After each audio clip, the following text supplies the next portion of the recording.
Selaparang Islam Jawa, versi Poh Gading, Batuyang, dan Karanggenteng.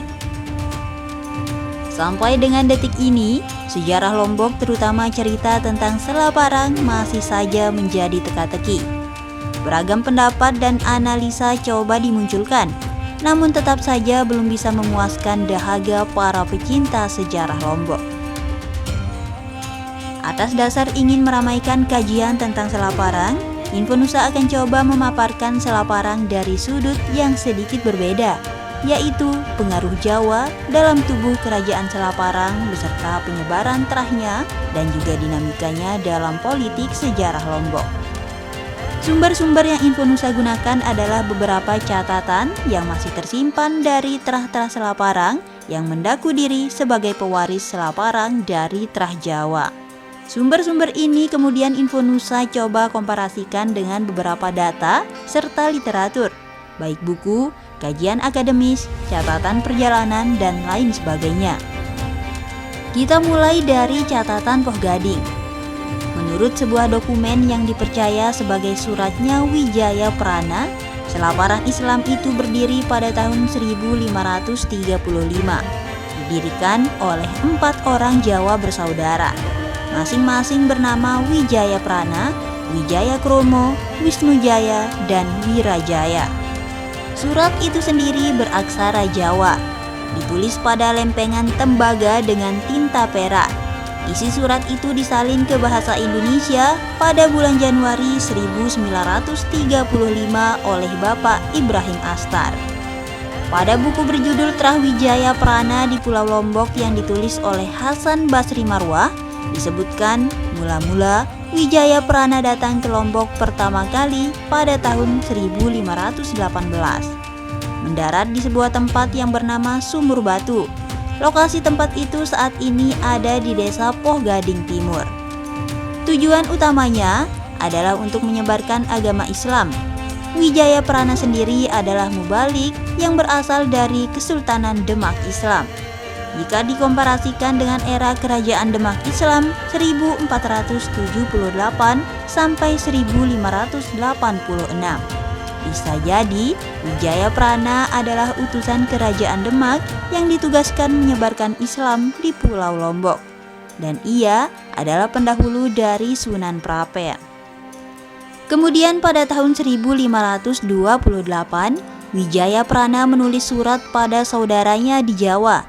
Isinya adalah agar 3 saudaranya, yaitu Wijaya Kromo, Wisnujaya, dan Wirajaya datang ke Lombok dengan membawa perlengkapan dan logistik perang.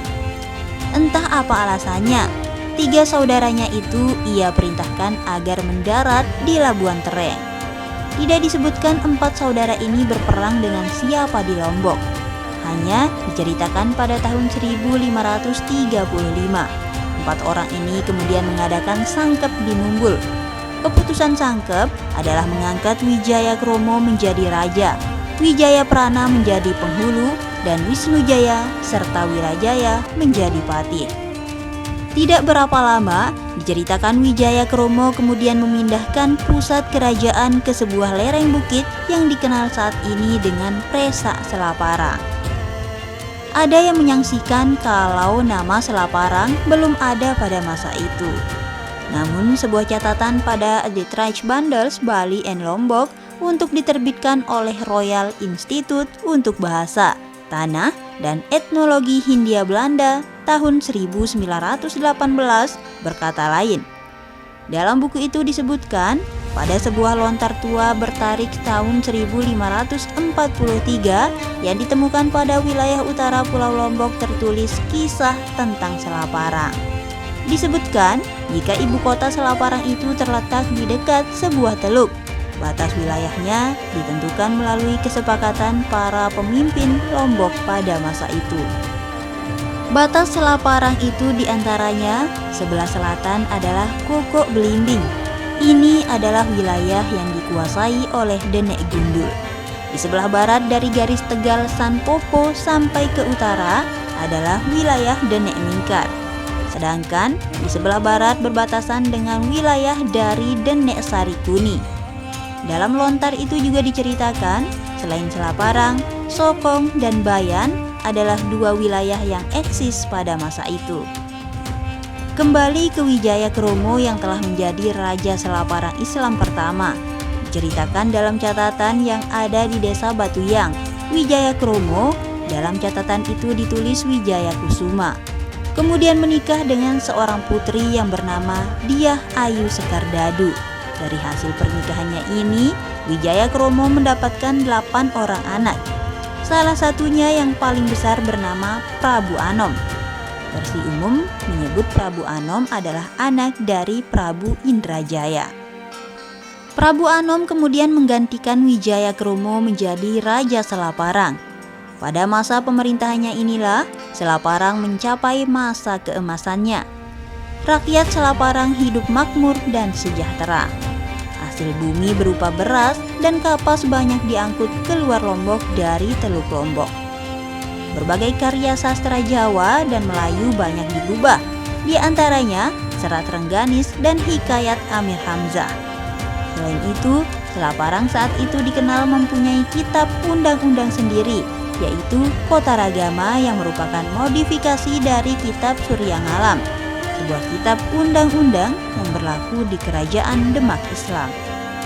Ketika Prabu Anom mangkat menjadi Raja Selaparang, ia digantikan oleh anaknya yang bernama Raden Mas Pakel. Pada masa pemerintahan Mas Pakel inilah pengaruh Makassar mulai mewarnai Selaparang. Pada tanggal 30 Oktober 1640, sesuai yang tercatat dalam Dagregister, Raja Makassar pernah datang ke Lombok untuk menghukum para penentangnya. Dari keterangan ini dapat disimpulkan bahwa pada tahun 1640-an, Makassar sudah menguasai Selaparang. Selanjutnya, hubungan Makassar dengan Selaparang ini banyak dilakukan melalui jalur perkawinan. Tidak Selaparang saja, para raja di Sumbawa juga diperlakukan demikian. Akibat dari pengaruh Makassar yang kuat ini, lambat laun pengaruh dari Trahwijaya Kromo di Selaparang mulai melemah. Lebih-lebih saat Mas Pamayan dilantik menjadi Raja Selaparang di Sumbawa pada tanggal 30 November 1648. Sejak saat itu, Selaparang dan Sumbawa resmi berada di bawah Makassar. Bahkan, sesuai dengan keterangan Hus dalam buku Bali and Lombok halaman 201, saat itu Datu-Datu Lombok mulai membayar pajak pada Raja Sumbawa. Keadaan ini berlangsung sampai dengan tahun 1678. Itulah puncak saat Makassar atas dasar kepentingan Sumbawa mengambil alih Selaparang. Sejak saat itu Trahwijaya Kromo kemudian berpencar ke seluruh penjuru Lombok. Ada yang ke Mamben, Balikpapan, Batuyang, Poh Gading, Gandor, Lenek, Kelayu, Karanggenteng, dan lain sebagainya. Bahkan beberapa tokoh seperti Raden Mas Pakel alias Sunan Mumbul dan Raden Nanglungbaya memilih Karangasem Bali. Dari semua tempat itu, Selaparang Jawa ini lebih banyak menuju daerah sebelah barat Pulau Lombok yang kala itu mulai diisi oleh pendatang dari Karangasem Bali. Semenjak Selaparang diambil alih oleh Sumbawa, Aliansi Makassar, Trahwijaya Kromo ini sudah tidak lagi mempunyai kuasa di Selaparang. Kalaupun ada kerabat atau keluarga yang menjadi pejabat istana, pengaruhnya tidak sebesar dahulu. Karena situasi ini, dapatlah dikatakan jika Terah Jawa di Selaparang hanya mampu memerintah pada 3 generasi saja, dimulai dari tahun 1535 dan berakhir pada tahun 1678. Situasi Selaparang yang mulai dikuasai Sumbawa dan Makassar ini mulai dimanfaatkan oleh Bali.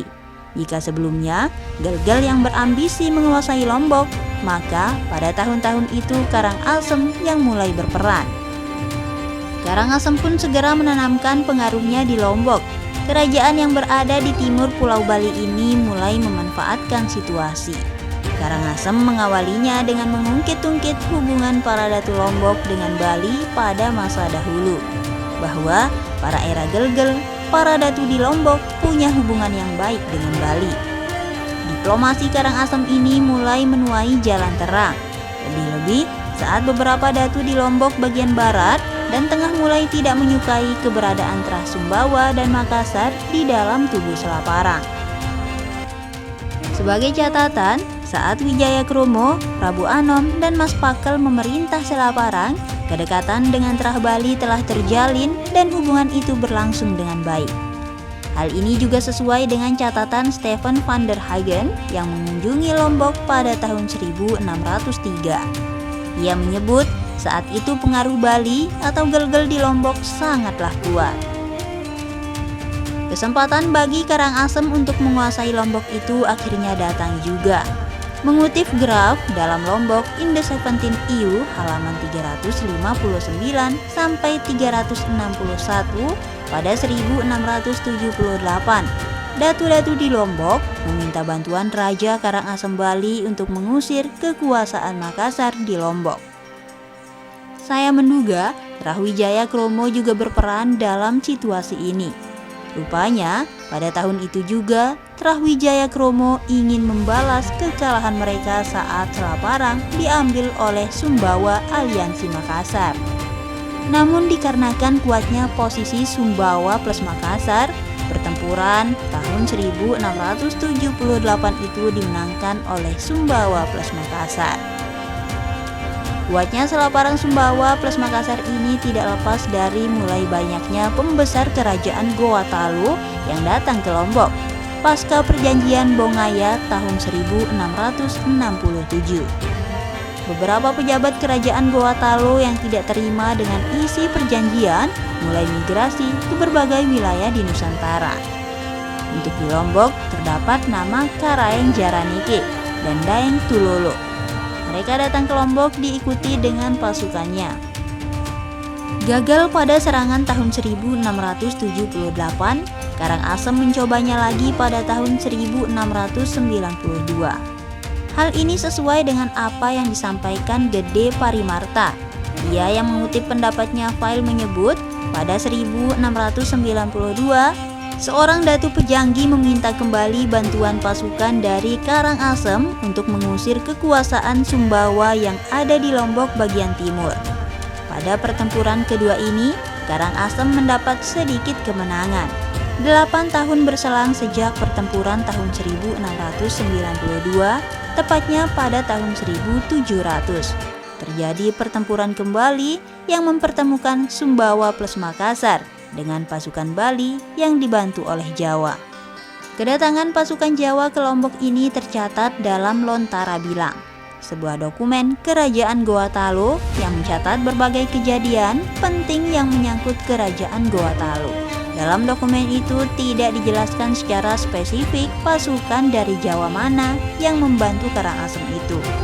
Keterangan pasukan Jawa yang datang ke Lombok pada sekitar tahun 1700-an datang dari catatan Keraton Mataram Kartosuro. Dalam dokumen itu disebutkan Mataram Kartosuro pernah mengirim ribuan pasukannya ke Lombok.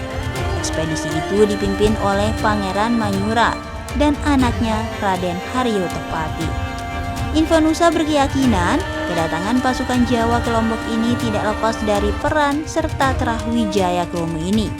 Karena bagaimanapun juga Kesultanan Islam Mataram Kartosuro adalah lanjutan dari Kesultanan Demak Islam, yang mana secara kekerabatan Trah Wijaya Kromo ini tentunya lebih dekat dengan Mataram Kartosuro. Karena seperti yang Infonusa sampaikan di atas, Wijaya Prana yang merupakan saudara dari Wijaya Kromo ini adalah mubalik yang berasal dari Kesultanan Demak. Pada buku The Makassar Annals yang ditulis oleh William Cummings, disebutkan pada serangan tahun 1700 itu Karaeng Jaranika terbunuh. Kematiannya itu terjadi pada tanggal 14 Mei 1700. Atas kematiannya itu, Karaeng Jaranika kemudian dikenal dengan Tumateari Selaparang. Sampai dengan tahun 1763, pertempuran antara Karangasem dengan Sumbawa masih sering terjadi. Bahkan pada tahun itu, Karangasem pernah mengepung Datu Taliwang dengan 12.000 pasukan. Uniknya, kedatangan Karangasem ke Taliwang itu atas undangan dari Datu Jerewe. Lihat Hans Hagerdal dalam Sade Company. Setelah serangan tahun 1700 itu, sepertinya Trasalaparang Jawa ini mulai menarik diri dalam percaturan politik Lombok. Mereka lebih banyak menekuni agama Islam. Beberapa tokohnya tercatat sebagai ulama awal di Pulau Lombok. Salah satunya adalah Denek Hurani. Hubungannya dengan para Trah Bali di Lombok bagian barat berjalan damai dan tidak terdengar konflik. Lebih-lebih saat salah satu saudara perempuan Denek Wirabangsa diambil menjadi istri oleh Raja Pagutan. Pada sekitar tahun 1800-an, Trasalaparang Jawa ini mencoba memperbaiki hubungan dengan Sumbawa. Salah satu keturunannya yang bernama Jero Jingga menikahi salah satu putri Raja Sumbawa yang bernama Gerbuk. Dari pernikahannya ini lahirlah 6 orang anak. Salah satunya adalah Tuan Guru Haji Abdullah Poh Gading. Kelak, Tuan Guru Haji Abdullah Poh Gading ini menikahi salah satu putri dari Tuan Guru Haji Ali Batu Sakra. Kini, sepanjang penelusuran Infonusa, Trasalaparang Jawa ini, Wijaya Prana, Wijaya Kromo, Wirajaya, dan Wisnujaya ini banyak tersebar di beberapa tempat. Di antaranya adalah Poh Gading, Batuyang, Balikpapan, Lenek, Gandor, Rarang, Gerung, Karangjangkong Mataram, Karanggenteng, dan Dangin Sema Karangasem Bali. Kekerabatan mereka masih terus berlanjut, meskipun akhir-akhir ini sudah mulai renggang. Infonusa berharap kekerabatan ini tetap terjalin agar persaudaraan yang dicontohkan para leluhur dapat terus terjaga. Mengenai kebenaran tentang cerita yang Infonusa sebut ini, Infonusa kembalikan kepada keyakinan Anda sekalian. Karena tidak ada kebenaran mutlak dalam sejarah. Yang ada adalah kebenaran nisbi, tergantung dari sudut mana kita memandang sejarah itu.